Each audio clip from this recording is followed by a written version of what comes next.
네, 안녕하세요. 이번에 탑국어 진관 중인 출제 경향 분석을 맡은 내정쌤입니다. 자, 이번 시험 해석하기 전에 먼저 이번 시험 전체가 어땠냐 좀 궁금하실 텐데요. 범위 자체는 굉장히 많았습니다. 아이들의 학습 부담이 좀 컸을 거예요. 왜냐면 중간 범위, 작년 시험에서 중간 범위였던 거, 작년 시험에서 기말 범위였었던 것이 합쳐서 그냥 기말로 나왔거든요. 그때 내용은 좀 어렵지는 않았습니다. 쉬운 편이었었어요. 이번에 자세히 출제 지문이 어땠는지, 시험 문항과 난이도가 어땠는지 살펴보도록 합시다. 출제 지문은 소설 2편, 그리고 시나리오 1편, 시 2편, 그리고 설명문 2편, 표준 발음법과 한글 맞춤법이 들어갔습니다.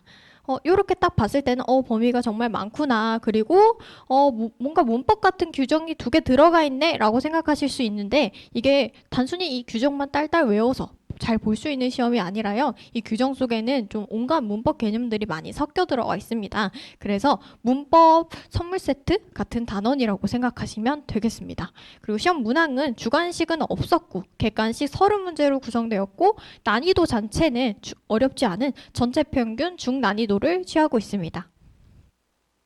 문항별 분석으로 들어가서요. 대부분은 다 하인 형태를 취하고 있는데 C에서 중상 문제가 딱 하나 끼어 있었습니다.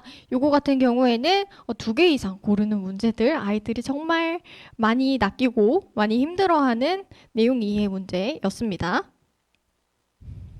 그 다음에 이제 설명문 정정기로 들어가서 요게 과학 지문이었어요. 과학 지문이다 보니까 아이들이 이 내용 이해 문제에서 많이 미끄러졌습니다. 과학 지문일수록 그리고 또 어려운 지문일수록 거기 교과서에 나오는 어휘 다 외워야 되죠. 그리고 거기 나오는 개념들 모르는 게 있으면 절대 안 됩니다. 꼬아서 나오는 변형 문제에서 미끄러지기가 쉽기 때문입니다. 나머지 부분은 하 부분이고요. 자, 이제 소설 소나기, 시나리오 소나기, 문학작품의 재구성 부분이었는데 외부 지문이 나왔다는 점에서 요거는 중하 정도의 난이도로 생각을 했고 나머지 부분들은 다 괜찮았는데 20번 문제가 이 시험의 유일한 난이도인 상, 그러니까 즉 제일 어려웠던 문항이라고 볼 수 있겠습니다. 20번 문제 같은 경우에는요. 기존에 아이들이 많이 풀었던 유형의 선지를 조금 말을 꼬아서 낸 문제였기 때문에 단순히 그냥 이건 요거지 요건 요거지 하고 키워드 찾기로 풀었던 친구들이 낚였던 문제라고 생각하시면 됩니다. 자, 이제 한글 창제 원리부터 이제 문법 파트의 문제가 이어지는데요. 나머지 부분 문법 파트도 사실 다 반복했던 거예요. 학원에서도 그렇고 뭐 학교에서도 학교쌤이 나온다고 하셨고 그래서 계속 반복했던 것들이라 너무너무 쉬웠고 그리고 대부분 다 맞췄다라고 생각하시면 됩니다. 표준 발음법도 마찬가지입니다. 그냥 소단원의 문제들이 다 나왔다. 다 나왔다. 그래서 난이도는 하였다. 그래서 넘어가기 전에 이 문법 단원 같은 경우에는요. 내용이 좀 어렵고 방대했다. 하지만 중요했던 부분들은 골고루 나왔고 막 특별히 이상하게 나온 문제는 없었다. 그래서 그런 관점에서 난이도가 하였다고 하는 거고 만약에 문법의 기초가 부족했던 아이들은 난이도 아닌데 좀 어려웠는데 라고 생각하실 수도 있겠네요. 자, 그래서 이번에 탑국어 뭐 전달했던 직보 자료라든지 어떻게 적중이 되는지 알려드리려고 사례를 가져왔는데요. 이렇게 뭐 직접 제시, 간접 제시, 외부 지문 나온다 했는데 역시나 동백꽃 외부 지문 나왔고요. 그리고 동백꽃 외부 지문도 나왔고 그리고 그 교재에서 요 직접 제시, 간접 제시의 설명이 나오지 않은 지문으로 4번 문제가 출제가 되었고요.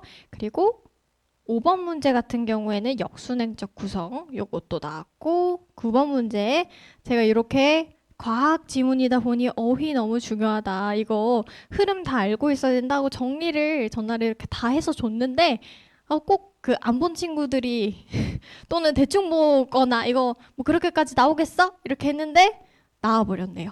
9번 문제. 그래서 9번 난이도가 중상이었던 거. 요렇게 구체화가 되어 있는 모습. 그리고 25번 문제 같은 경우에는 다 찝어줬던 거 나왔어요. 그래서 난이도 하라고 했던 거고요. 25번, 26번, 27번, 28번, 30번, 29번 다 찍어줬던 거 나왔습니다. 마찬가지로 그냥 동형 모의고사라고 해서 아이들이 시험과 비슷한 형태로 출제된 문제를 시험과 비슷하게 OMR 마킹을 해서 풀고 가는 그런 시스템이 있는데요. 그 시스템 속에서도 그대로 그냥 출제가 됐던 문항이나 이런 선지들이 있습니다. 2번, 19번 이렇게 정말 많아서 사실 미처 다 가지고 오지 못했습니다. 자, 탁구공은 내신 대비가 어떻게 이루어지냐 하면 이렇게 예쁜 교재.